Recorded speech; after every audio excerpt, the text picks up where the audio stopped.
going to cry 100 times in this episode. And I just definitely needed a little bit of help. I'm like, this is what I'm celebrating. This is what I'm holding up like as a goal to say, I want to be this. I want to achieve this. My whole dream and mission in life was to be famous. And so that's why I entered this career. America loves nothing more than like a fall from grace story. Everyone needs meaning, needs a mission, needs to feel like they're making a mark on the world and that they're leaving their mark on the world. So they just got swept up in the wrong cause. This is the cause that showed up at their doorstep. Are you pro women having equal opportunity?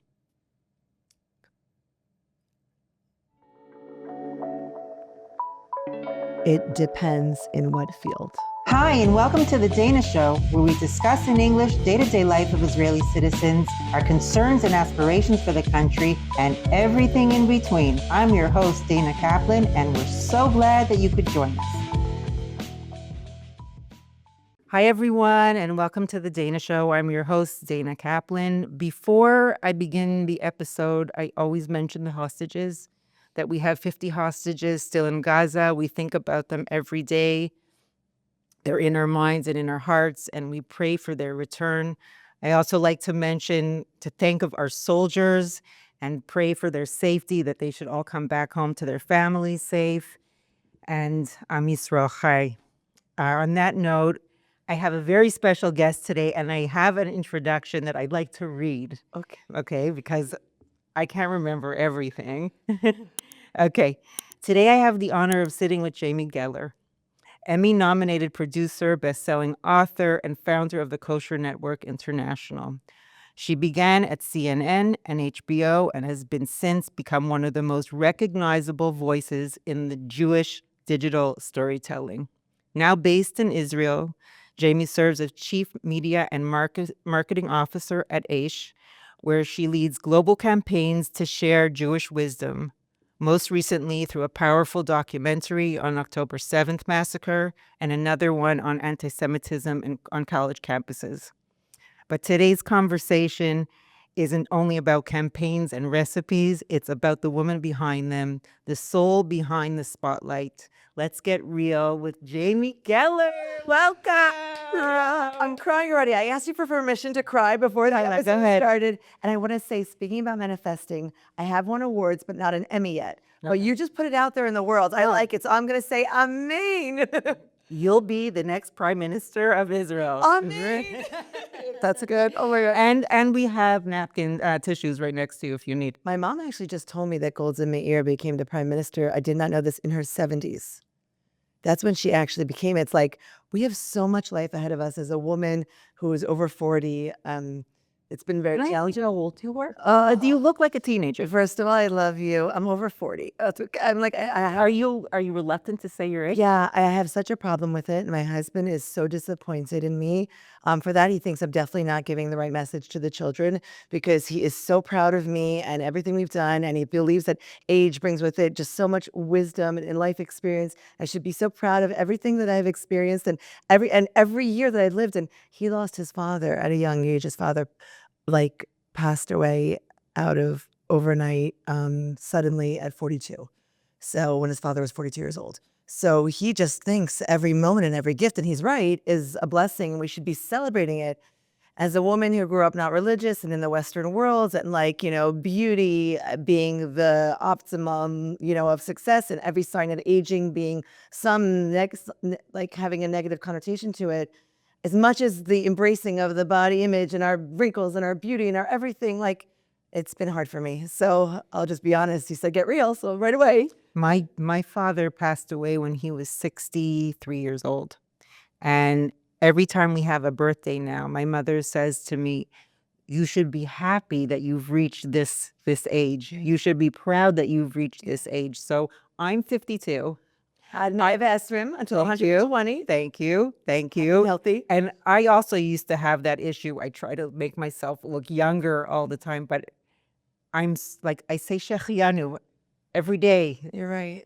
I'm so proud. I'm so happy that I've made it to this point, and that I look at all of the things that I have, and I'm so proud of myself. I say Modani every day. I thank God every day, and that's what I say when I wake up, and as I fall asleep, I think of everything I'm thankful for. And I haven't done anything yet, Botox or any kind of like Gorgeous. You're gorgeous. plastic surgery. Thank you. I think you're absolutely stunning and gorgeous too. Thank you. But something for me, maybe I'll get over it, and maybe you'll have me back for the sequel, where it's hard to say my age, and I'll give it away. Spoiler alert! Somebody said, on Wikipedia it says your age. I'm like, that's okay. I'm not against it being out there in the world, but it's very hard for me to come to terms with.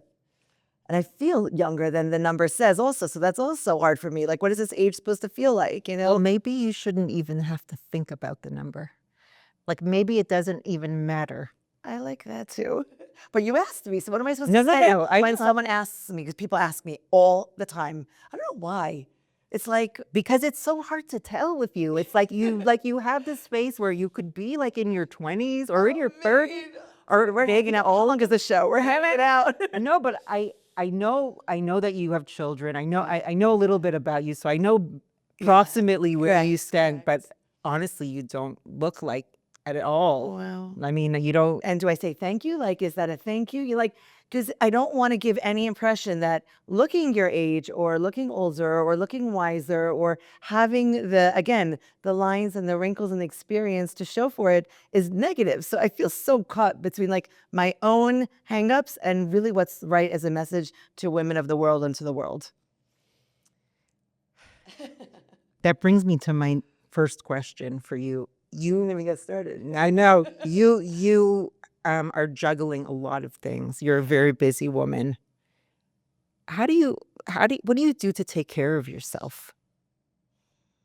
Oh my gosh. So I think that Like, do you meditate? Do you exercise? Do you watch the way you eat? Do you go to therapy? Like, how do you deal with it all?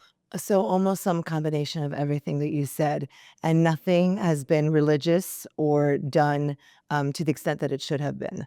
And for the longest time, I basically ignored everything that you just said. I really didn't take care of myself. I would say the last decade, we made Aliyah 13 years ago, and the last decade was definitely hard. So making Aliyah, being in a new place, owning my own business, going through COVID, and then changing sort of what people would think is a total change, like a new career path. And in some ways, I've had like 9 lives career-wise, and a lot of pivots, and in other ways, they all make sense. And if I explain it, they all make sense to me. They're all just the natural extension and the natural next step. And then at one point, we have 6 children, thank God, 3 boys, 3 girls. The oldest is 20, the youngest is almost 10. And at one point, having 5 teenagers, till like 2 months ago, I had 5 teenagers at once. I mean, I'm still surviving. I love to say that as Jewish people, we have resilience built into our DNA, and we don't just, survive, but we thrive. I'm not in the thriving stage yet of having gone through all, these teenagers and everything. And so it's been really, really hard and challenging to take care of myself. And I would say in the last 9 months, I turned a page. And I started exercising regularly. I started watching what I eat. I started taking my health a lot more seriously. Like, it couldn't be ignored anymore because, when you look in the mirror and you're like, this is not me. And so recently I lost 24 pounds. Yeah, yeah.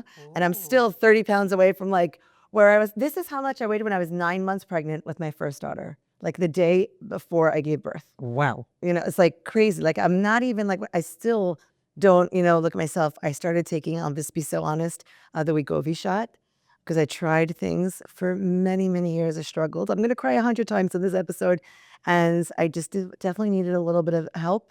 But with it, a very conservative dose. With it, I started weight training. I started intermittent fasting. I started eating very low carb during the week. And then on Shabbos, like spelt and, and fruits and heavier on the fruits and vegetables and proteins. But I'm doing different things to try to help myself feel better. And I actually notice it, like it's like emanating. Like I feel better. Like I physically feel better, which is making me like emotionally feel better. Yeah, it's really important, especially at this age. You start realizing that it's like all the things that you've been doing, all the practices that you've had up until now might not have been working, and you really need to like look towards the future and start taking care of yourselves. So it's interesting that we don't do it really tratchila. that we think that we Some have people lived do, though. forever. Some people are good at it, and you do have that. And till a certain age, you just feel like you are, you know, like indestructible, I guess is the word. And whatever happens based on any behaviors that you might be doing, but that's not me. That's not going to happen to me. And enough people that have made it through destructive behaviors, like simply like not exercising. It's so bad for you, just for your heart, for your health, for your emotional state. I'm not even saying weight loss.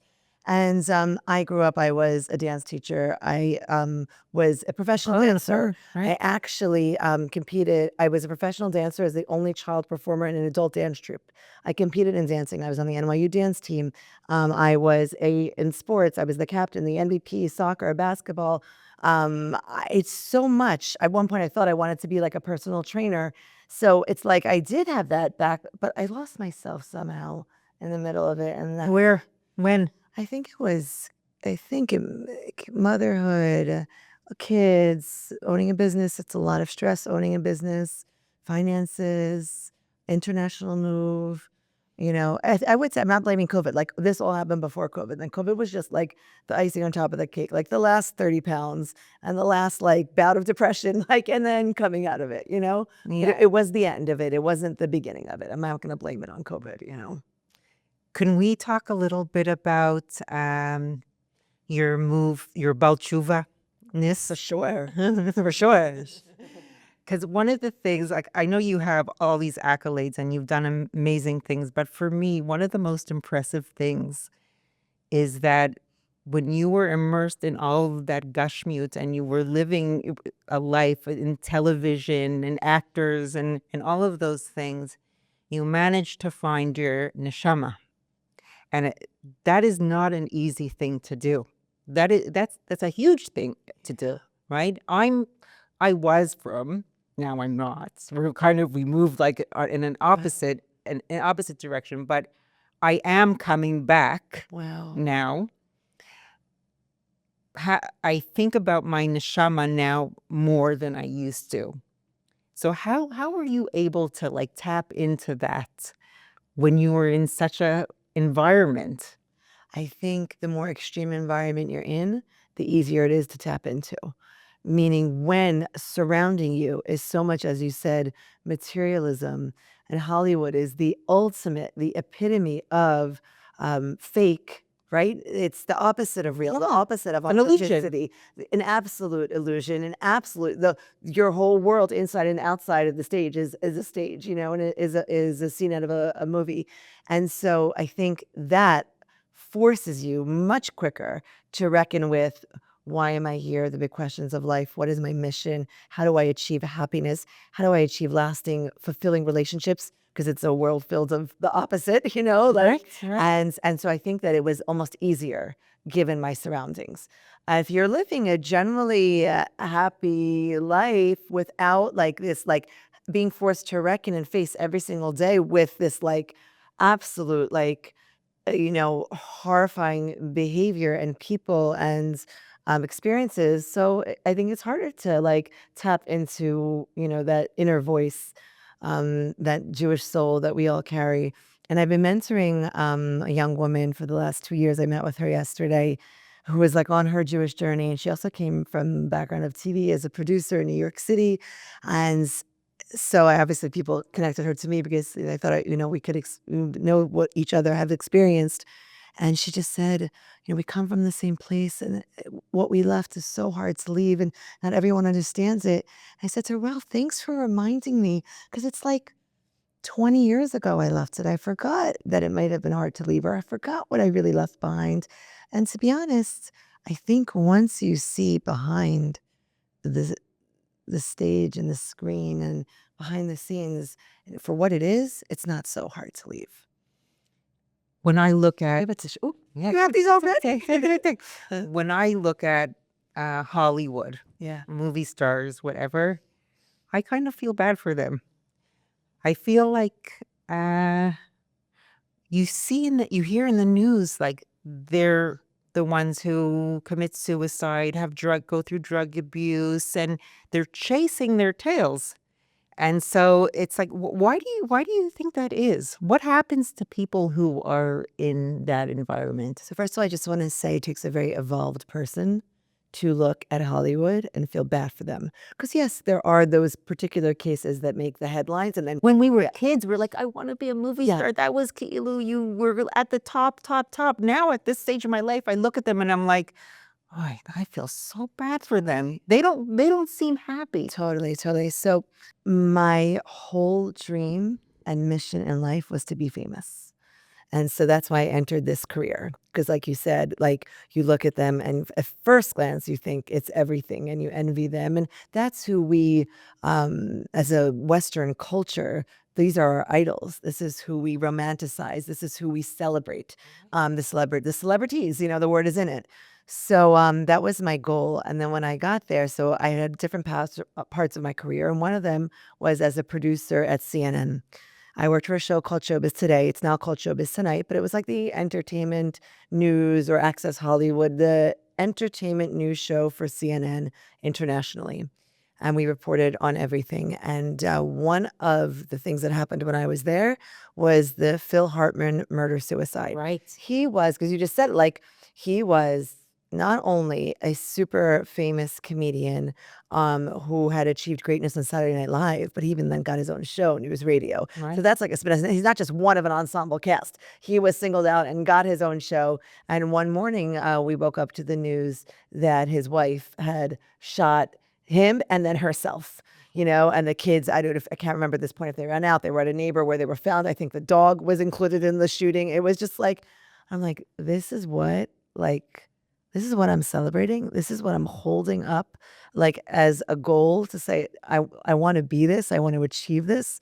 And it was like time after time did we see, like, as you said, overdoses, extramarital affairs, people that can't hold down relationships. So many fall. America loves nothing more than like a fall from grace story, like to just pull down the subject, and they do all the work for you. They themselves fall down to the pit, and then we love to raise them up again, and then we love when they fall again. And it's like the cycle when you have everything and when there are no boundaries and no limits to what you can have, then you almost have nothing. You have nothing. 100%. It disintegrates Yes, in your head. yes, yeah. And that's why I think that all of the celebrities now who are pro-Palestine, I don't think they really believe it themselves.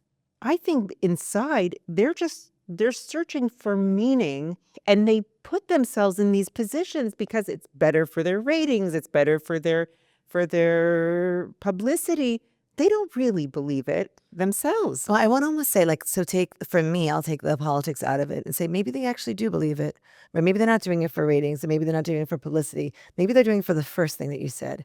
Everyone needs meaning, needs a mission, Right. needs to feel like they're making a mark on the world, and that they're leaving their mark on the world. So they just got swept up in the wrong cause. So I almost think that they do believe it. I don't think that they have the full story. I don't think that they really understand the complexity of the issue or did the research to actually understand both sides and make an intelligent decision. They got one story, and it's very heartbreaking any side of the story. How many sides are there to every single story? Do you know what I'm saying? Like, and if there's a way to tell the story that someone can get behind it and say, I want to help the underdog. I want to help the children.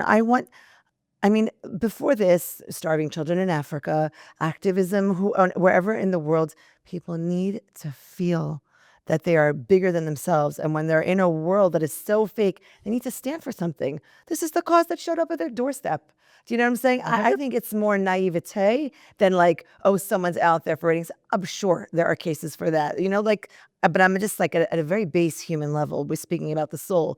There's the Jewish soul and there's the human soul that wants to like do something in this world and leave a mark and have a mission and feel accomplished and feel meaning, especially when they live in such a world that's so lacking meaning. God willing, everything will change. So, well, you know what? The truth is, Jamie, do you really care about what the opinion is of people in Chutz La'aretz? Not at all.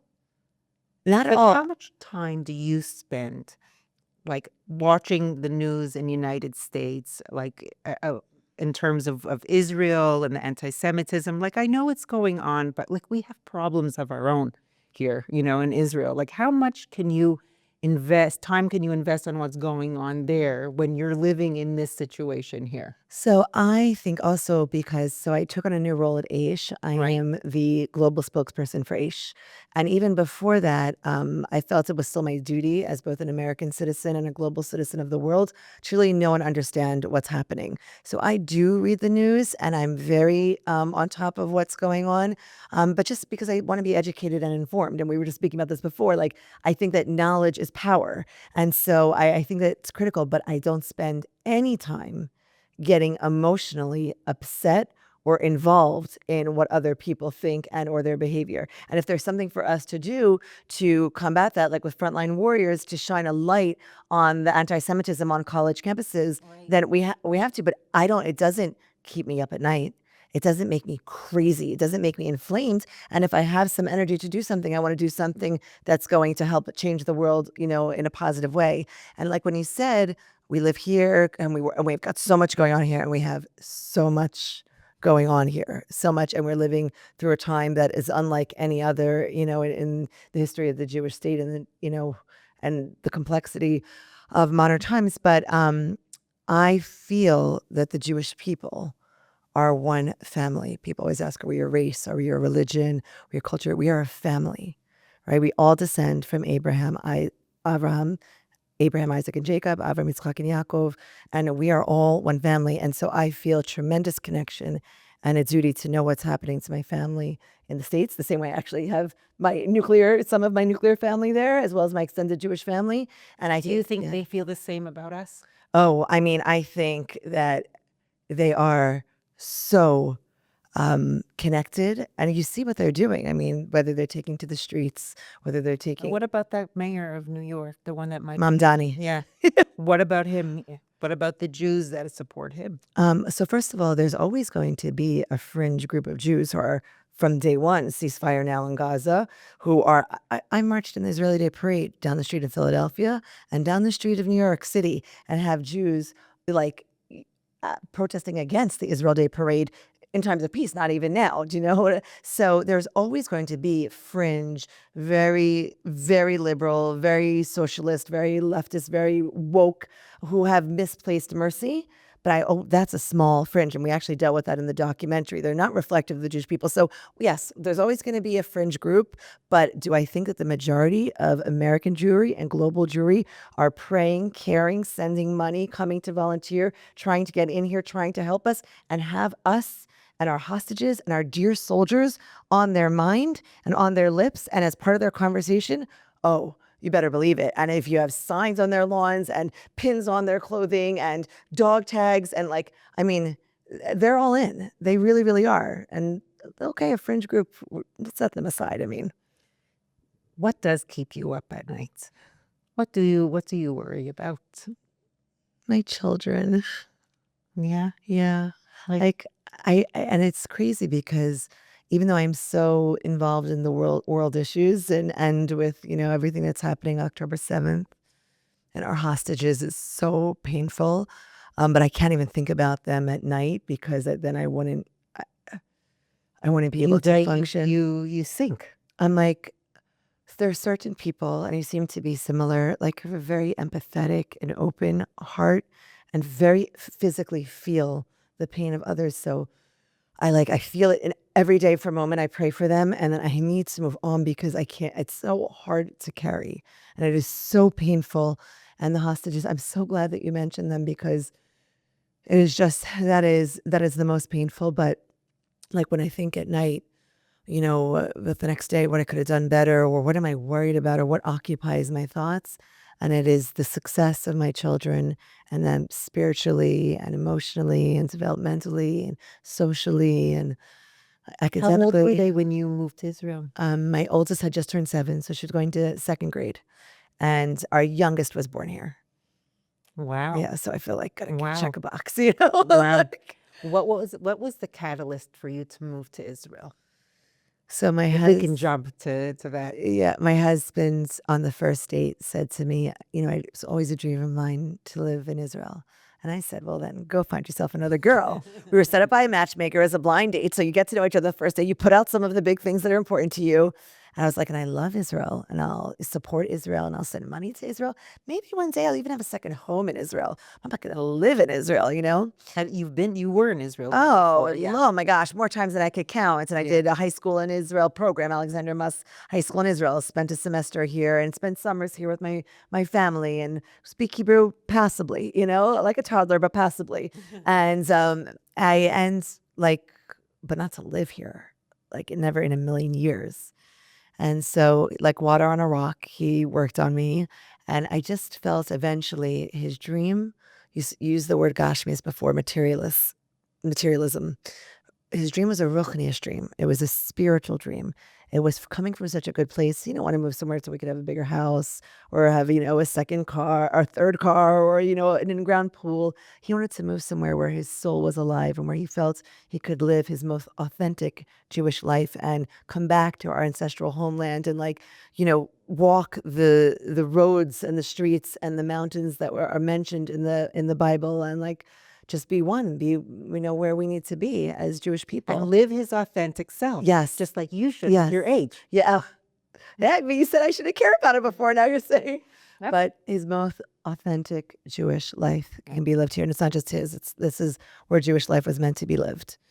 And so I just said it to God. I prayed and I said, it became a sticking point after he let me go. And then for a few years, and then it came back. And, I kept trying to do it and dip a toe in the water. I'd put our house up for sale. And at the end of the school year, we'd hug all the teachers by and thank them so much and say, we're going to Israel this summer. And they would, with tears in our eyes, we would hug. And then at the beginning of the school year, I'd take the sign off the lawn and I'd take the kids back to school. They're like, what are you doing here? You're supposed to go to Israel. And I did that like 2-3 years in a row because I got cold feet. Wow. But he kept just talking about it. And again, it was from such a real place of truth. It was for such a real, beautiful reason. I said, please, God, let his will be my will. Let our souls connect on this topic. And let me follow him to what I knew and believed intellectually to be a better place and spiritually to be a better place. It was just physically such a hard idea to think about. I'm going to have to move to somewhere smaller. We spoke about city planning, maybe, the infrastructure, whatever. We could make a laundry list of things that are just, a little bit more challenging, let's call them. Yeah. And, but he was the visionary. And now it's what took me so long? And how is the whole world who is not here? To some extent, I feel that they're living with blinders on. To some extent, I feel that they can't see and understand because if they could, they would be here. It's the whole idea of materialism, right? What do you think is holding back the Jews of I would say that's the number one. diaspora? I mean, okay, we could what are you going to call this show? This materialism? I'm sure you'll come up with a catchier name, but that's exactly where we started. Whether it's Hollywood, whether it's Jews of the diaspora, it is the number one crutch, and that comfort of life and quality of, I don't want to say quality, but maybe the quantity of things that we have. But here, do I think it's qualitatively better? Of course, without question. Do you think that materialism is like avodah zarah? I don't want to if I would admit that, then I'm going to have to agree with my husband, and I don't want to, because look, I mean, Madonna, I'm living in a material world and I'm a material girl. It was Madonna. It wasn't Cyndi Lauper, right? No, that was Girls Just Want to Have Fun. I think it's the Madonna song. It's the Madonna song. Yeah, it is. I mean, I told you I was born like that. I love pretty things and nice things, and I love luxuries. Of course. So it's hard, but yeah, I definitely think to a certain extent, if I'm being honest, yeah, it could be. Unfortunately, I feel like we only get that lesson when something very bad happens, like October 7th. Or any kind of crisis that you have with your family or health, that you realize that none of those things are important, right? And I think that's for me, that's the main idea in Israel, is that all of the things that we thought were so important in Chutz La'aretz all of a sudden are not. It becomes the opposite. Can I bring up a counterpoint to that? Because I don't want to be in an extremist conversation and say none of No. them You are have to important. find the balance. I was saying, obviously. because I do a lot of work also to help support the hungry of Israel. Yeah. And I see what poverty is. It's very easy from a middle to upper class place to say nothing is more important, of course, than the health and No. wellness of our family, but like definitely when you see people. Jamie, I was up until January, I worked in Magen David Adom. I was an ambulance driver and an EMT, and I've seen the worst of the worst. I mean, homeless people all day long. And I've never been wealthy in my life. I've had to struggle my entire life. I heard So you I tell a little bit of your story, which was so empowering to me. And so thank you. I'm not coming from a place of like upper middle. Right. I'm coming from a place to say that one of the lessons that I've learned about being here are my priorities. I learned what my priorities are. Now when I go back to Chutz La'aretz to visit my friends and family, it feels different. Yeah. It feels I definitely feel it too. I definitely feel that a simpler life and lifestyle is much more rewarding, and it allows you to prioritize the right things. And we only have so much space, by the way. We have so much head space. We have so much brain space. We have so much space in our heart. We have so much capacity. And my husband always says, if you fill it, and he's quoting Rabbi, we're very big Hasidim of Rav Melech Biderman. And he speaks about like, if you're filling it with a lot of materialism, so there's not so much room left for spirituality. Like the cup is only this big, and you've got to make sure that you have enough spirituality, enough meaning in your life. And it doesn't mean to say that no materialism, the opposite is, the answer. And like I said, like, I see life being easier if you could pay the bills. Like you spoke about your own, and I've been through the struggles as well, as I alluded to before, and being a business owner and ups and downs. And it's a tremendous strain on relationships, on health, on the development of your children when there are financial strains. But when we talk about, I think, just to clarify, the materialism, it's like excess. And there's so much more excess in America. And like, yes, if you can have a roof over your head and it be clean and beautiful and you can pay your bills and you're not worrying about what's on the table for dinner, then you can prioritize the important things, the social, emotional, and spiritual development of yourself, your family, your children, and our greater Jewish family. So what was something about Israel that surprised you, that you liked more than you thought you would? I feel like everything. I do not expect to love it as much. I felt like I followed along to what, like, again, on paper was a good idea and made sense that the Jewish people should be living in Israel and like, let's raise my family there. But I did not expect to love everything about my life here.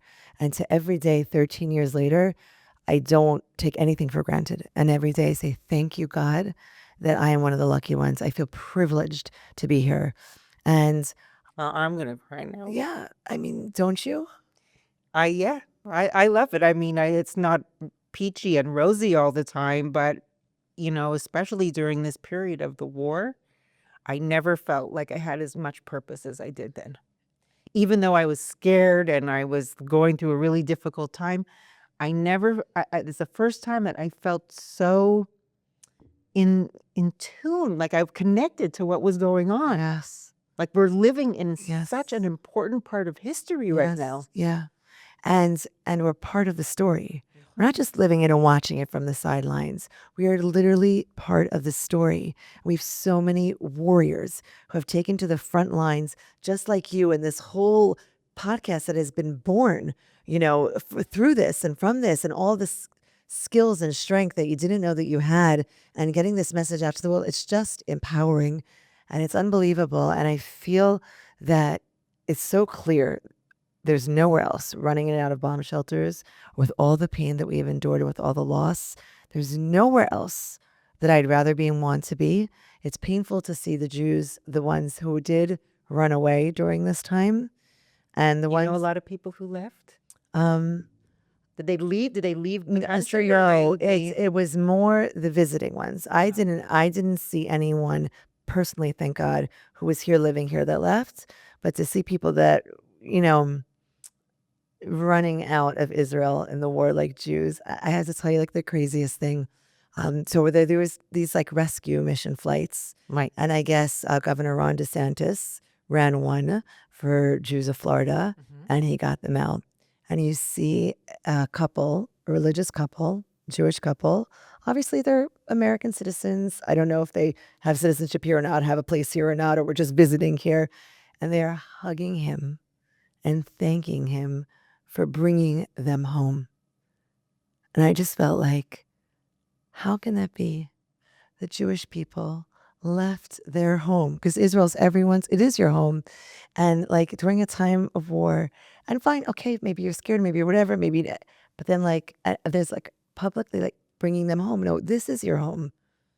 Like rescuing you from a war. I just, it's so hard for me to connect with that message, because this is our home. This is where everyone needs to be. And I think I'm more pained by all of that than those who didn't come. Like I didn't see an uptick in Aliyah. COVID, I remember so many people writing to me in COVID. And it was the first time in our lifetime that the gates of Israel, right, the doors were closed and Jews couldn't come home. Flights were canceled. The airport, the Right. planes were grounded. Like you couldn't get into this country. It was closed down for so long. And how many people, I'm sure they wrote to you, were coming. This is it. It's a sign. How can it be that I can't get into Israel? Like this was meant to be the sign. No great statistics came out after. No one I know came in. Like I heard one or two stories here or there, but it wasn't like this influx in the way that I thought it would be. And then October 7th, and then this war with Iran, like where is everyone? Like you need to be flocking here. Like these are the signs, I feel like, and so I'm a little let down by that. How do you try to influence people to come here? Do you feel like you're an advocate for making Aliyah, Um, even if it's just by your example? I would think it's more. I'm not an activist. That's just like never been a. I like a multi hyphenate. We could throw in a lot of words there, but activist has never been one of them. And I think that the greatest thing we can do is lead by example. I feel that way about living a religious life. I feel that way about living in Israel. I don't preach. I'm not a preacher. I'm not an activist. I'm not even a teacher. Like I don't see myself as an educator, but I just see myself as like living what I think is the best, most authentic, most fulfilling, most meaningful life in our home. It's like the best, most authentic, fulfilling place that we could live it. And after that, it's like, how else? Leading by example is the strongest thing that we can do. Right. And to start giving speeches or, like volunteering for, I don't know. I don't In connect to every it. way, I think, especially being a parent. Like when there were times in my life when, I was a single parent and I raised my kids by myself, and sometimes I felt like I didn't know how to parent properly in terms of their education or whatever it was. And I said, you know what? I'm going to focus on love and giving my kids as much love as possible. I love love. I love love. But lead by example. Yeah. Like love by example. They're gonna follow you. They're gonna watch you. They're gonna see the way that you behave, and that's the best education that you can give. Totally. I find when you talk to kids also, like too much talking, my husband and I like have like this like sign, we're like, just like cut it. Like they're not listening anymore. Do you know what I'm saying? And we have to tell it. We have to get it off our chest. And it makes so much sense to us. And we've articulated it and we practice it in our minds. And if we just explain it like this, then they're going to get it. They're not even listening anymore. Example is the strongest thing that we can do. How has your emunah changed from the time that you became religious to now? Has it been like a constant aliyah, like an increase? Like you've had, the October 7th, the war, living here, everything. How has it changed? Or has it changed? I feel like from becoming religious, having like faith and trust in God for the big things in life, I'm like, I got that one. Really? And all the small little things in life in the day to day are so hard for me. And that's where I feel my emunah faltering. And it's like world peace, like didn't saying like, oh no, a war, I'm fine. I'm not scared in those scenarios. But then I like these little things, like the everyday life. It's been harder to apply, and that's where I see the sort of the up and down and the up and down. And I do know that the highs and lows of life mean you're alive. It mean you're living. Nothing stays plateau. And by the way, if you've achieved greatness and then you plateau there, that's also like you can always go up. So coming down just allows us that little springboard so that we can go a little bit higher than where we were before. We need that constant motion to feel alive and to allow for growth, right? Growth doesn't happen like this, and it certainly doesn't happen here.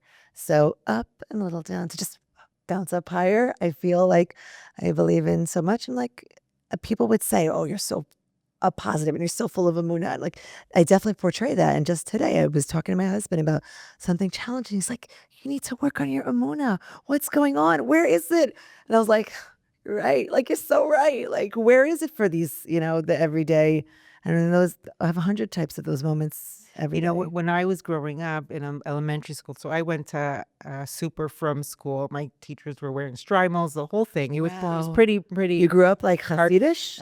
Well, I went to like very from schools. Let's say all my teachers were black hat and strimals. It was Unbelievable. that was, but the issue is that everything was like Emunah was based on yira, on fear. And it was, if you don't do this, you're going to be punished. Yes. And that was the turnoff for me until recently I realized that you're not doing these things for Hashem. You're doing them for yourself. And that Hashem is telling you to do them because it's good for you. Completely. Like Shabbat is good for you. Hashem doesn't care if you Correct. Shabbat, it's good for you. Correct. And so I tapped into my neshama and I started to realize that everything around us is for our benefit. Completely. Right? Completely. So when it comes to Emunah, even like today when you said, I'm so sorry, we had to reschedule this, everything happens for a reason. Completely. Everything is l'tovatech. Yes. For your benefit. Yes. So I was always like, it didn't bother me because I knew that either we were going to meet or we're not going to meet, but whatever would happen would be for the best thing for me. Yeah. And I think that you should feel that way too. Every single thing that happens is for your benefit. I love that you said that. I feel like that's the most important lesson in emunah and faith. And everything, I feel like all of the guidelines for and or laws and or customs and or exercises and or practices of Judaism that God gifted us are gifts for us. They're really for us to live our best life and to achieve greatness in all areas of life. And there's that spiritual growth, and that there's personal growth, and there's professional growth, and there's interpersonal relationship and social, and like that. It's all an exercise for us. So I beyond love what you said. Thank you. Thank you. It's like a relatively new thing since the war started. Yeah. I started to, I don't know how. I mean, obviously I guess I'm manifesting it somehow, but I needed that extra spirituality in my life. Like it was like when everything comes down on you and you feel like the world is closing in, it's like you search for something. Completely. And I feel really fortunate, like in everything that I do, even if something kivyachol is bad, it's not, it's l'tovati. Yeah. I interviewed, so we have a documentary coming up this Tisha B'Av, and it's called After October. And it's the stories of resilience for people who have gone through the absolute worst of the worst from this war, from October 7th and on, and to hear them say exactly what you just said. This is for the good, and this is good for me. Unbelievable. And it's like, again, it's easy to say if you have a small challenge that you're going through or a challenge that we've all been through, but like, so these stories are heartbreaking. It's almost hard for the soul to hear someone else share, because like, I don't even know that we were obviously built to hear, and to survive. And like I said, not just to survive, but to thrive. But to just even hold space for these stories is painful. And to hear the person who's going through them say, it's for the good, and it's good for me, and it's good for my family, it's good for the Jewish people, it's good for Israel. It's like, that is like the ultimate power. So what you're saying is just, it's so true. And to bring it back to what you said at the beginning of the show, was it hard for me to leave Hollywood and all of that? We have these sort of crossroads in our lives, whether it be a war, whether it be achieving a certain greatness, a point in a career that you thought this was it. Now when I get here, it's going to be everything, which force us to face ourselves and our spirituality and our belief system. And these are like, they're gifts and they're powerful. And like, how many people found spirituality? They call it the Great Jewish Awakening after October 7th, worldwide, by the way, not just in Israel. Yeah. What about our hostages? Our hostages who have come home? How story after story after story about finding God in the tunnels. If they can find God in the tunnels, that we can find God in our everyday challenges. It's like the darkest place that any human should endure on earth today in 2023, 2024, and 2025. Sadly, some of them have been there that long, and they find spirituality and God and faith and strength there. It's a lesson for us.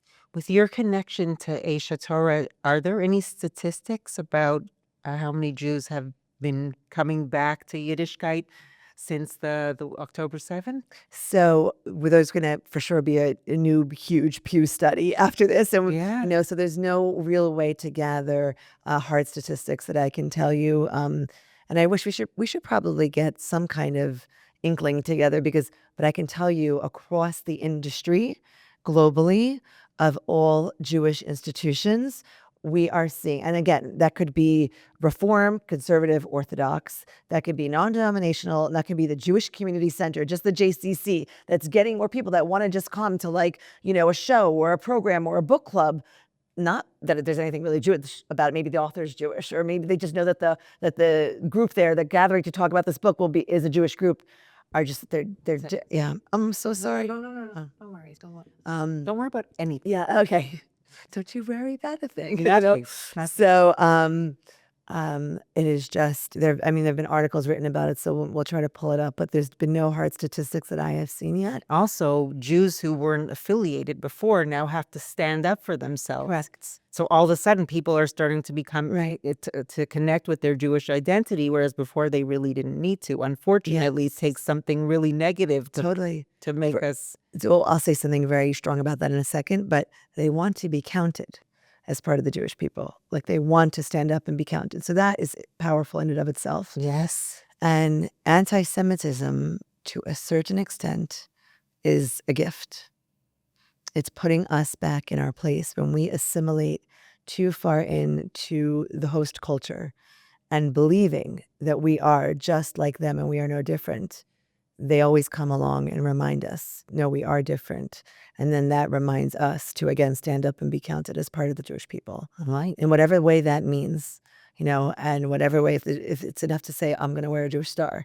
It's enough to say that I'm going to connect to Israel and somehow. I'm going to light Shabbat candles. I'm going to learn about, the history of Judaism. I'm going to go to a protest. I'm going to join a JCC and go to a Jewish book club. However, but I want to be part of the Jewish story and the Jewish family. Yeah, it's really amazing, and you see that also here. I mean, people who not everyone here is not every, the Jewish people here in Israel. They started to do more mitzvot. Yeah. They started to do more chesed. They really start to extend themselves, and you see that like again, all of the spirituality starts to rise. Yeah. It's like a different. It's really beautiful to see. Stunning. It's stunning. It's really beautiful to see. Yeah. I want to change the subject because I know that you know Megan Kelly, right? Yeah. Yes, of course. I mean, like, yeah. She's amazing. Yes. Yeah. Amazing. I follow She's her. gorgeous too. Yeah. She's gorgeous, but she's so sharp. Yeah. And she's so unafraid. Is that the way she is in person also? In person, I think that you would be surprised to see how warm and loving she is. Wow. Is she authentic? I have found her to be absolutely 100% authentic. And I think that what you see is exactly what you get in terms of her strength and courage to say exactly what she feels. I don't think that she's holding back at all. So, but what I think is there is a soft, warm, loving side of her. She's dealing and speaking about a lot of very tough, difficult issues. Right. And so you see a very strong, powerful side of her coming out in a very sharp way, sometimes to criticize and or make a point. And she's got this other side of her that is just like it's all love.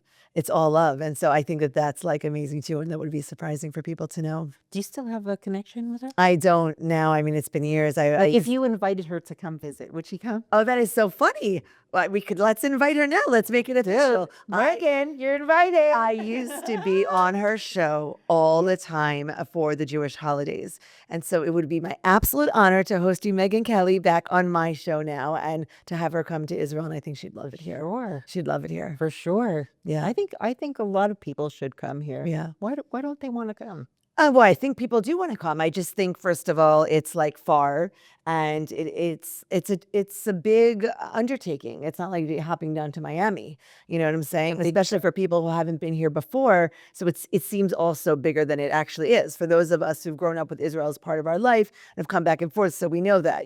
But it's definitely a bigger trip. Well, Caitlyn Jenner was just Yeah, totally. But your Vachnu. We really benefited from that. But Megan, I love her as a strong woman. Like, I think sometimes you have to be extra strong as a woman to stand up, and she stood up to all of them. No, she's Everyone, tough. to all of the men and all of the policies and all of everything that she needed to stand up to. So, Are you tough? yeah, like crazy tough, Really? like a bulldozer. Yeah, like I have to tame it down sometimes to remember. Yeah, Really? yeah. I have like two sides of me. One is this, like, like just like pouring out love, effusive, enthusiastic. And the other side of me is like super duper tough on myself and on those around me, and with extremely high expectations. And like I said, I could be like a bulldozer a bit too much.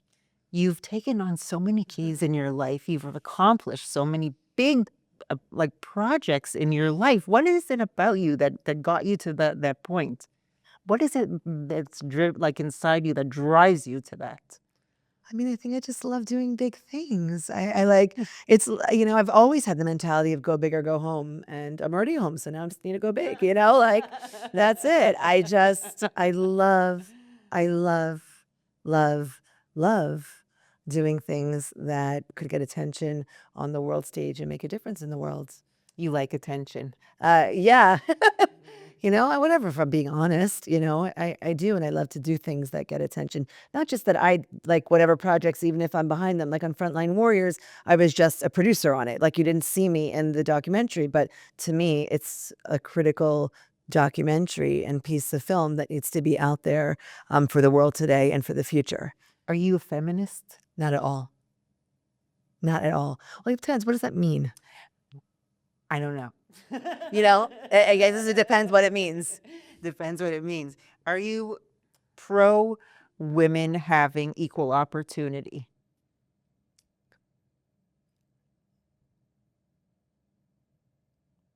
It depends in what field. So I do think in certain places, yes, we do deserve to have equal opportunities, but I also am very pro roles.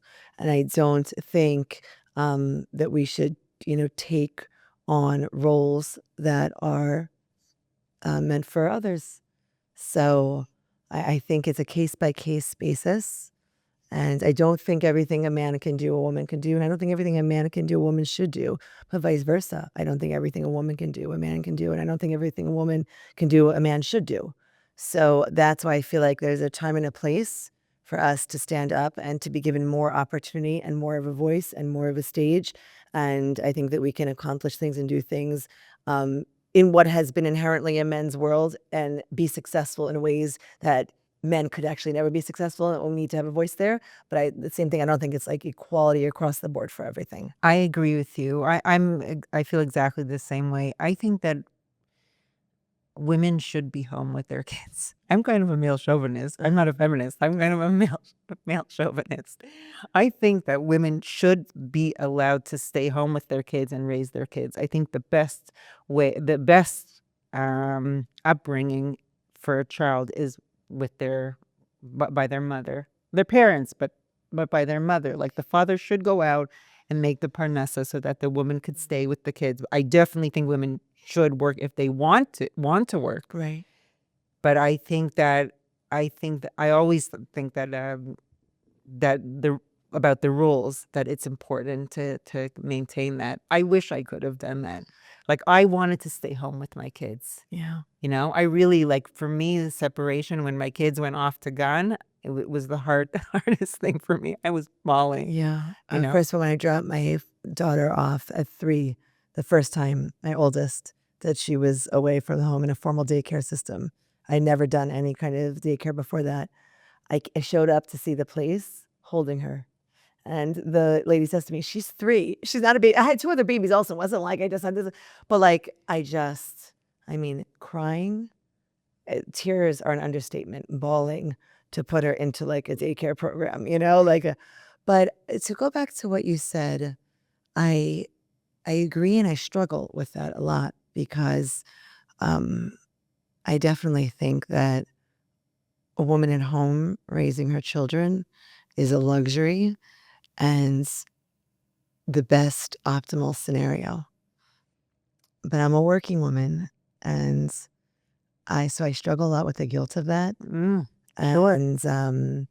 it is painful. And I do think every time something goes wrong with the kids, I think it's because I wasn't home to take care of them. And on one hand, I don't want to say that like, oh, I wasn't meaning to yeah, no, feel I don't feel offended at all. I'd love to have the conversation. I wasn't trying to say like, I'm so great that if I was there, they would have been parented perfectly and this would have never happened. Yeah, but maybe if you were there, you wouldn't have been such a great parent because you'd want it to be out. No, but at the same time, I feel I carry the weight of everything that went wrong is because I was working and because I'm working. And I do get so much fulfillment at work, but I do miss so much at home.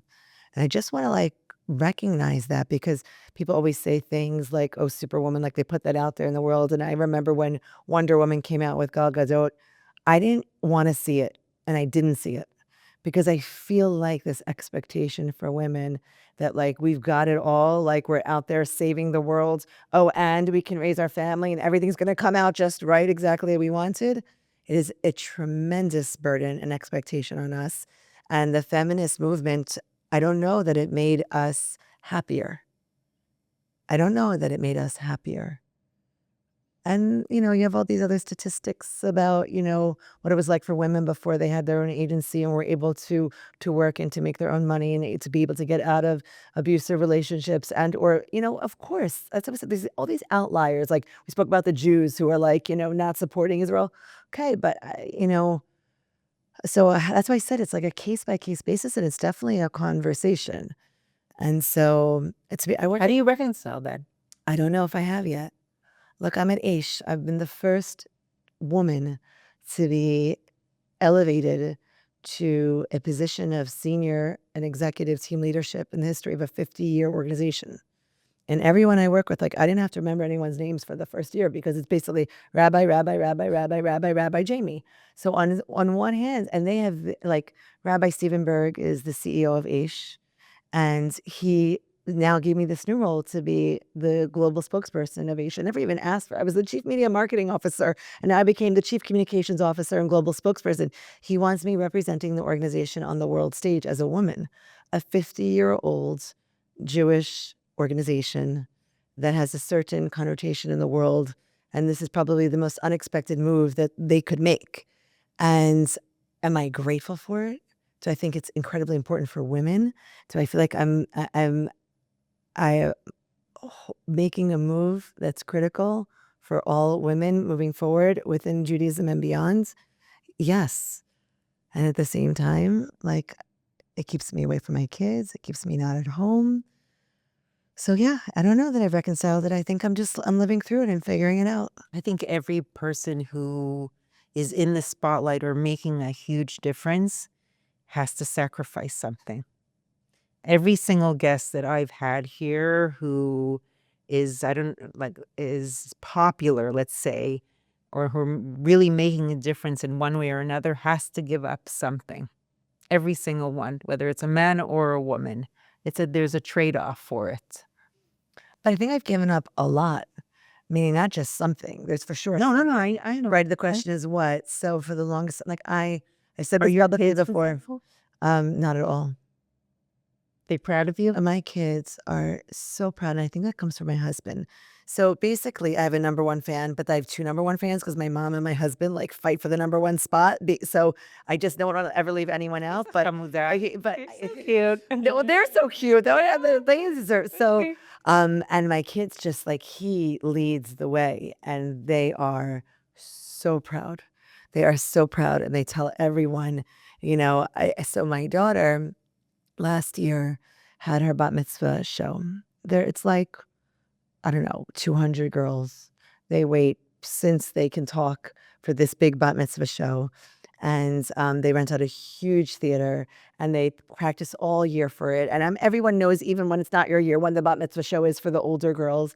And the school is so organized and so fantastic. And they send out a date before, and they ask the mothers. They go back and forth because no girl should be at this bat mitzvah show without her mother in the audience, to make sure that they can make, and they move the dates around. Like they start planning it 10, 11 months in advance to make sure that the date is good for everyone. And then something happened, maybe it was for the war or whatever, that the date had to change or the location had to change. And every single mother could make it. So it's over 100 or 150 mothers, maybe almost 200, except for me. And they said to me, like, Mrs. Geller, like, we moved it. They tried, like, can you please move your meeting? Like, and I said, it's with the White House.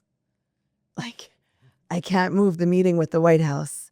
And they're like, Habayit halavan? לא ידענו שאת כל כך חשובה. Like, we didn't know. You're so important. And so, but like, that was one meeting I could not move. To get this meeting at the White House, we had worked on it at Aish for many months. And it was like an international travel. I'm going there. It's like, we're not moving the White House. And so I missed the bat mitzvah You show. asked them to move the White House? No. Okay. No, we couldn't. Yeah. We couldn't. I mean, missed it. I missed the bat mitzvah show. I didn't miss the White House. My daughters went in place of her, and my sister-in-law. It takes a village to raise a child, and I've never seen that more than being a mother. You just see that. You hear the term, you don't know what it means until that point. My daughters went, and my sister-in-law took my place, and they brought her candies, and they brought her balloons and chocolates and everything, and she felt special. And then we made popcorn when I got home, and we watched the video of it, and she performed it over and over again in person. And the cool part is, I didn't have to watch the whole 1 hour thing. I could just watch the parts with her, and we replayed them, and we replayed them, and we replayed them, and we replayed them. And I took her out to a special dinner, and she told her, like, my mother goes to the Knesset. My mother goes to the White House. Like, she did shed a tear. We shed a tear together, by the way. We both cried, but she kind of understood the importance of the hour and this meeting at the White House, and she was so proud. Wow.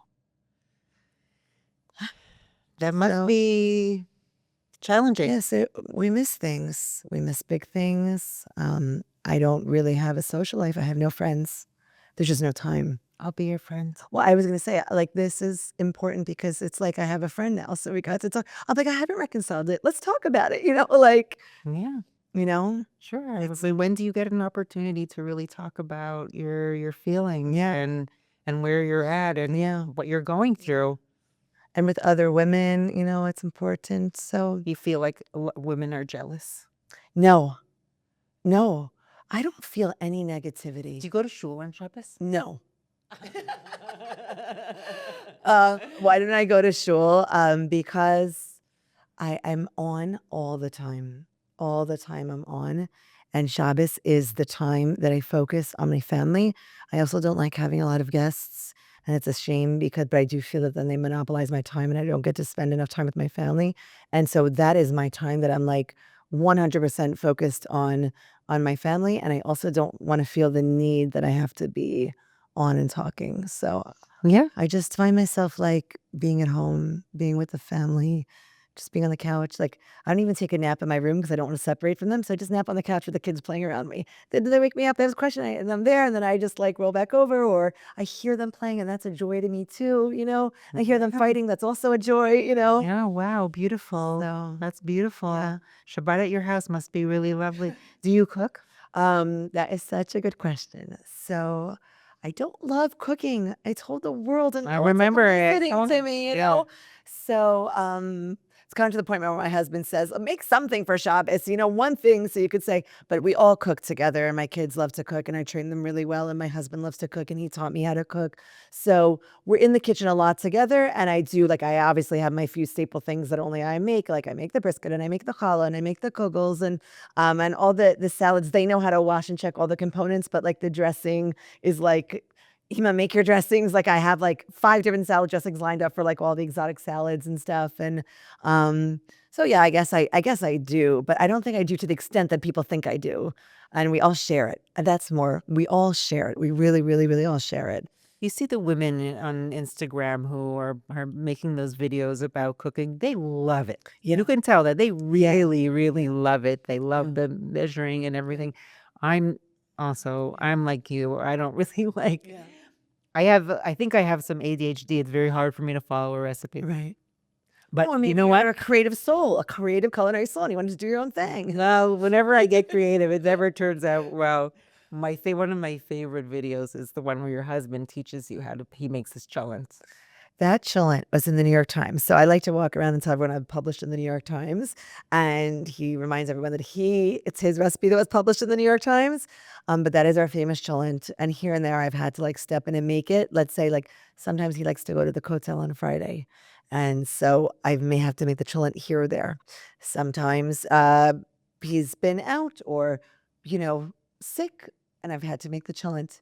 It does not come out still like his. There is a magic to his hands in this family heirloom cholent, but it is like by far the most famous recipe. I love cooking with him in the kitchen. He's a joy. He loves the kitchen, and he's also cleans up. That's why he said, anyone likes to cook with me in the kitchen. He says, I leave a trail behind me. Do you know what I'm saying? Like, I don't know how much of a pleasure I am to be in the kitchen with, but I used to always tell my kids the most important part of cooking is cleaning up. Beyond. And we have to clean as you go, and it is part of it. And I always tell people cooking with kids, it's like this idyllic joy. Like you feel like you've arrived somehow if you start baking or cooking with your kids. Yes. You need to do it only when you've got nothing else to do, all the time in the world, the patience, and you fully expect that you'll have to be detailing the cabinets the next day. I mean, the flour is everywhere and the oil is everywhere. You can't be uptight about it. You have to be prepared for the fact that it's messy and it's fun and it's a bit of a balagan, as we say, and that's what it is, But I only like cooking when I have time. yeah, The first period of time where I started enjoying cooking was during Corona. When I was home and I had nothing else to do, I started to take out the cookbooks, but old cookbooks and whatever on the internet.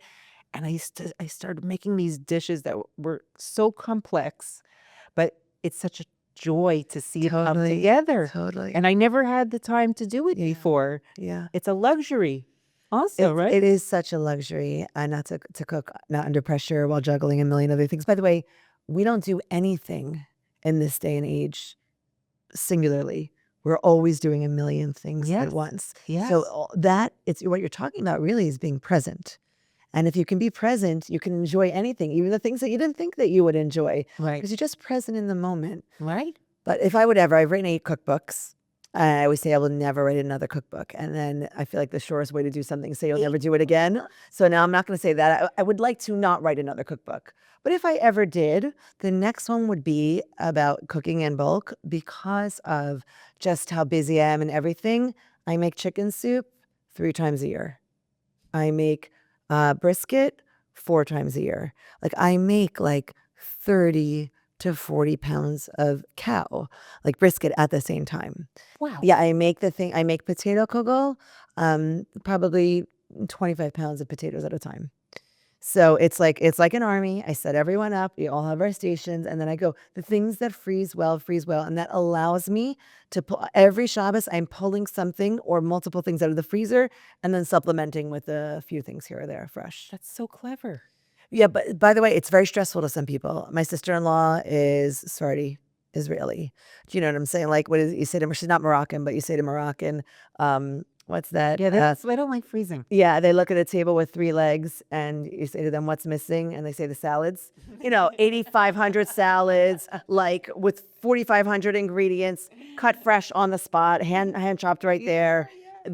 Cooking a chicken soup fresh. Nothing ever gets frozen. Everything is made to order. Like everything is whipped up at like, you know, like a la carte, like I'm working at a diner, you know what I'm saying? A la minute, you know, so to them it's like horrifying, like like overwhelming, like sacrilegious, like, you know what I'm saying? Like My freaks. son has a girlfriend whose parents are Moroccan, and when she comes here, like for Shabbat or for a meal, she brings stuff. Yeah, oh, they're sending food everywhere. Yes, honey. Yeah. And when my kids were little and they were in elementary school and they would go over to their friends, they'd come home, they're like, Ima, why don't we have like all of those things that they have? Like they have tons of containers and they have tons of salatim and everything. And I had to like step up my game, Yeah. you know, for my kids' standards. They're like, no, we want that too. Yes. So my Different. my son, he was home the other night from yeshiva. He had a wedding, so he had to come, I guess, change his clothes and go to the local wedding, pick up his wedding clothes. So he says to me, his roommate and a really good friend of his, and yeshiva's Moroccan, the mother's Moroccan. I guess I don't know what the father is. So he says, Chaim brought home food after Shabbos. Oh no, Chaim brought food to yeshiva after Shabbos. His mom's Moroccan. This week I ate like a king. This is coming from someone whose mother's a cookbook author. Jim said, you think he eats like a king all the time. No, only when the Moroccan mother sent the Shabbos leftovers to yeshiva did my son eat like a king. You feel pressure? Yeah. No, I'm like, thank you. Well, how much can I pay her? Let me do it again next week. You know what I'm saying? Like, it's cool. No, I try not to feel pressure. You know, obviously it's like maybe different things are triggers for different people, but like, I'm like, thank you, Chaim's Ima. Thank you. What's your favorite Israeli food? Oh, I love food. Oh my gosh. It's hard to pick a favorite. What's yours? You go first and I'll think if I could think. Okay. A shawarma really comes in handy when you're really hungry. Like if you haven't eaten all day, Right. I feel like I need to have a shawarma and it satiates. Okay. I love it. I like Okay. the combination of the hummus and the vegetables and the meat. I love it. Okay. Falafel is definitely second. Also, You go. very satiating. It's very good for munchies and Yeah. I really, really like it. Those are my two tops. Yeah. Okay. So then I am a pescatarian, kind of. Okay. So what does that mean? It means I eat fish, but I only eat it sometimes. By the way, that's not pescatarian means you eat fish, not Yes. but I only eat fish sometimes. And I sometimes will have a bite of meat. Okay. But I just don't usually crave it. You know, like I eat chicken soup and sometimes I eat the chicken, sometimes I don't. I eat shrimp without the meat. The brisket, I'll eat the carrot. I don't eat so the brisket. Yeah. unfortunate. I know. I have a very challenging life. So Okay. I'm always hangry. I'm always hangry. So I would say, to go on like where you were saying, I would say sabich. Oh, yes. Sabich. So that's why, because I'm not like, I don't think I ever ate shawarma. In your I don't life? think ever in my life. Wow. Even with fake shawarma? Oh, I've eaten like fish shawarma. I've eaten fake, but like not real shawarma. Yeah. But so I would say sabich, Okay. and I'm gonna pronounce it wrong, but I'm gonna pronounce it wrong. So someone just will write it and say zalbia. It is You're asking the wrong person. not a lafa. Okay. Okay, not a pita, not a baguette. I guess it's Moroccan. It's something Sephardi. It almost looks like it's a savory fried. It looks like it almost in the shape of a pita, but looks more like a donut. Okay. Okay. And then you slice that, and then you put all of like the sabich in there. It is probably heaven on earth. And one of the best places is in Geula. It's like you go through an alley to the back. I don't even know how to tell you how to get there. I don't even know the name of it, but you get this. It's so light, it doesn't even, it's deep fried, but it's deep fried so well that you taste no oil. It is like, it's full of air and like a little bit crispy on the outside, but the inside is so airy and light. It doesn't even taste like you're eating. And it's like no calories. It can't be any calories. And then in there you stuff it and that's it. So the sabich and the zalbia, I guess. Wow. Very nice. Very nice. Should I Google it and see what it's called? How do you pronounce it? You can Google it. We're not, You can Google it. oh my gosh. I can't believe we live here, Jamie. I know, isn't it the best? It's like a surreal experience. Like I definitely feel like it's a bracha. We're very, very fortunate that we're here. Zalabia. It says it's a fritter donut, and it's like from different parts of across the Arab world, and it's yeah, I don't know. Do you Savory. cook like Mediterranean things? Do you have Mediterranean dishes? I am like Sephardi in a past life, Okay. for sure, and I enjoy all of them. But I mainly cook more Ashkenazi. Maybe the most Sephardi thing I cook Moroccan keeps coming up, like Moroccan fish. I make mean Moroccan fish. Oh, my daughter told me that you had a cholent with turmeric in it, right? Oh yeah, I have like 25 chillin recipes, and yeah, that's for sure one of She them. made Yes, yeah, yeah, please. yeah, that's so nice. I Yeah. think that one has chicken in it instead of meat. Maybe there's chicken and meat if I can remember that It one. was delicious. Oh wow, I'm It so was happy. it was It's like amazing. cumin, it's Yes. cinnamon, it's a little definitely a little bit more of that like spice combo, not the Ashkenazi profile, but the Sephardi profile. But yeah, Moroccan fish though is like people ask me for it. So I guess I could like, wave that flag. I wanted to ask you, is there anything that you want to promote here Oh. to talk to your audience or the viewers about When will this air? in 1 week? So I think I definitely want to talk about after October. I could go into a little more detail. Please, please, please. After October is a new documentary that we're producing right now. We're in post-production, which means we've done all of the shooting and all the interviews already. Now we're editing it, and it will be released on Tisha B'Av, which is August 3rd, I think. Can I just double check that for 1 second? I should know that. I didn't even think to come in and That must have been so hard to do. Yeah. Tisha B'Av this year. August 2nd in the evening. That's what I wanted to double check. So after October is the new documentary we're producing now, and it premieres this Tisha B'Av, which is August 2nd in the evening. And the story is of loss, living through loss, and the resilience of faith. And just And these are all people who survived Nova? No, so it's about the unbreakable spirit of the Jewish people from October 7th and onward, because we are still in the war. Right. Remember, like one war ended, but the other one is still ongoing. So it focuses on 4 stories. First is the story of Omer Nutra. Omer is a lone soldier from Long Island who came to serve here. He was captured alive on October 7th. There's a video of him being captured alive, being pulled out of his tank. For 14 months, his family, his brother Daniel, his parents, Orna and Ronen, and his myriad cousins. I also met one of his cousins, Yasmin. And basically the entire Jewish world rallied around, saving his life. Every second matters for the hostages who are there.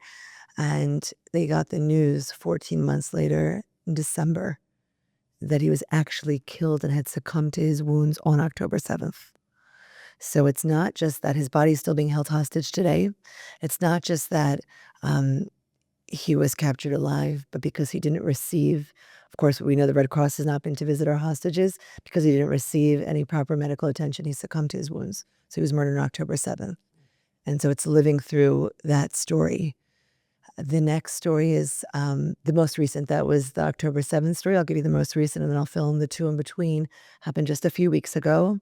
Hanan El-Getz, the widow of Tse'el Getz, who went to deliver their 4th child. And on their way to the hospital, she was shot and killed by terrorists, a sniper waiting on the hill just as they exited. They were in the car for 20 seconds on the way to deliver their 4th child. An emergency C-section occurred when she arrived at the hospital. And the baby, Ravid Chaim, lived for 15 days and then died, succumbed to his injuries. And speaking to the widower, Hanan El-Getz, and he's left home to raise his 3 boys. And then we spoke to the widow of an IDF soldier who fell in Gaza in December, after October 7th, December 2023. Yes, in Gaza. And then we spoke to the son, the oldest of 8 siblings, of 8 children, the son who lost his father fighting now in South Lebanon, more recently in the last few months. So yeah, it's October 7th happened that day, but there is a war still ongoing today. And it is the fallout of that war and everything that has happened since. And so, from the perspective of loss, from the perspective of a widow and a widower, a father and a mother, a husband and wife, and the child, an orphan, and then the sibling of someone who's been lost. And to hear their faith and their courage and their strength and their positivity and their hope for the future and the legacy that they are living and want to be left on the world from their loved ones is probably the most empowering thing that you can see. Our goal is not just to make people cry with this documentary as much as we need to feel the pain. It's critical of our brothers and sisters and all of the orphans and all of the widows and all of the families of the hostages who are waiting for the bodies of their loved ones to return, who are waiting in limbo, hoping to receive their loved ones back alive. But we need to learn from and get strength from their resilience. They give us permission to live again. Like you feel such guilt of living with emotions, these duality of emotions that we're all living with, of holding the pain and going on with life. And we're having simchas, we're having people get married in our family, we're having births, we're having milestones, weddings, bar mitzvahs, as I mentioned, but you need permission because otherwise you feel guilt, and they just give all the permission in the world to keep living, and that's what they want and hope for us. And so That's what's keeping them going. we need to watch this because of the power and empowerment and the permission to continue to live and to make this world a great place. Wow. Wow, that must be so hard for you, Jamie, though, to be a witness to that, to listen to all of that. How does that affect you? I interviewed Yehuda Goldberg, who is the oldest, as I said, of 8 children, and the orphaned son of Rabbi Avi Goldberg. He should rest in peace. And I could not stop crying. I could not. When I tell you it was in tears, it was just a faucet. And every orifice that was just cut, my nose, my eyes, my everything.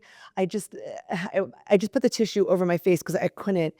And he was so strong. And first of all, I apologized so much, like for crying. And he says to me, "You have such a hard job." I'm thinking, he is telling me, oh, the hardest life that a person could live, what you don't wish on your enemy to go through.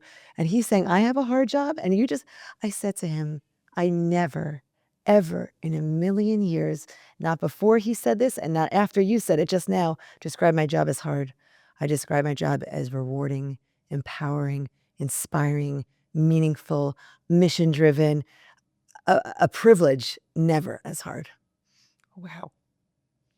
It was incredible to meet you. You're a fascinating person.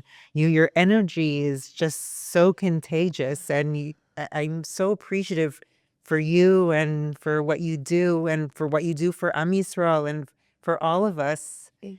Thank you so, so much for coming, for agreeing to be on my little podcast, Sammy Geller. I wish you so much success in the future. Amen, amen, amen. B'chen lamar. You should have all the success as well. Everything you wish for me and for everyone else, because I see you're such a giving, loving soul that it should just the same to you times a million. Thank you for giving me the mic, and thank you for giving me the platform, and thank you for giving me the friendship.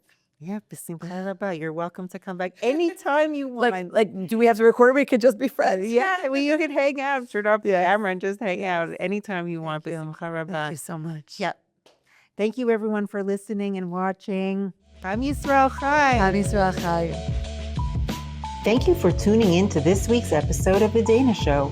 If you like what you heard, you can subscribe to the podcast, like and share with your friends on social media, and rate us 5 stars. Don't forget to tune in next week, and we'll see you then.